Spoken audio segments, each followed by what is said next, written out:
বিএনপির চেয়ারপারসন খালেদা জিয়ার সঙ্গে দেখা করে কথা বলেছেন অন্তর্বর্তী সরকারের উপদেষ্টা মাহফুজ আলম, স্থানীয় সরকার, পল্লী উন্নয়ন ও সমবায় উপদেষ্টা আসিফ মাহমুদ সজীব ভুঁইয়া সহ ডাক, টেলিযোগাযোগ ও তথ্য প্রযুক্তি উপদেষ্টা মোহাম্মদ নাহিদ ইসলাম।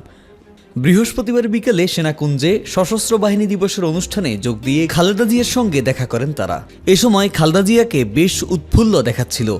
হাস্যোজ্জ্বল মুখে তিনি এই উপদেষ্টাদের সাথে কথা বলেন। এদিকে খালেদা জিয়ার সঙ্গে কুশল বিনিময় করেছেন প্রধান উপদেষ্টা ডক্টর মোহাম্মদ ইউনূসও। সশস্ত্র বাহিনীর আমন্ত্রণে প্রায় এক যুগ পর সেনাকুঞ্জে যান খালেদা জিয়া। সেখানে সাক্ষাৎ হলে পরস্পর কুশল বিনিময় করেন তারা।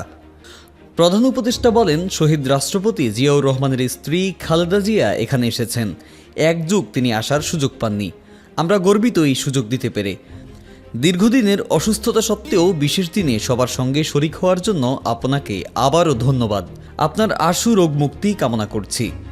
এর আগে বৃহস্পতিবার বিকেল ৩টা ৫০ ঢাকা সেনানিবাসের সেনাকুঞ্জে পৌঁছান খালেদা জিয়া। সশস্ত্র বাহিনী দিবস উপলক্ষে ২০১২ সালে সেনাকুঞ্জে গিয়েছিলেন খালেদা জিয়া।